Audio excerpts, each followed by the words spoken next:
মদিনাতে বনু মাখজুমিয়া গোত্রের এক নারী চুরিতে ধরা পড়ল। চোর বা চুন্নি দামি কোনো জিনিস যদি চুরি করে নেয় তাহলে তার হাত কেটে দাও। রাসূল সাল্লাল্লাহু আলাইহি ওয়াসাল্লাম ডান হাত কেটে দিবে, কিন্তু যেই মেয়েটা চুরি করছে এলাকার খুব সম্ভ্রান্ত বংশের মেয়ে।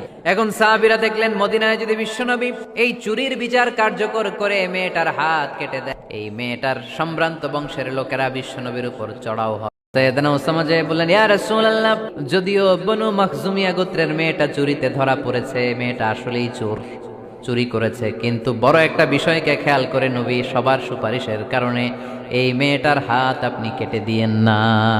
এই কথা বলার সাথে সাথে বিশ্বনবীর চেহারাটা আগুনের গোলার মতো লাল হয়ে গেল, খেপে গেলেন বিশ্বনবী। রাসূল সাল্লাল্লাহু আলাইহি ওয়াসাল্লাম বললেন, এটা আল্লাহর আইন, কেমন করে তুমি সুপারিশ করো আল্লাহর আইন থামানোর জন্য? আজকে আমার কলিজার টুকরা নয়নের পুটুলি ফাতেমাও যদি চুরিতে ধরা পড়তো, আমি ফাতেমার হাতটা কেটে দিতে 1 সেকেন্ডও দেরি করতাম না।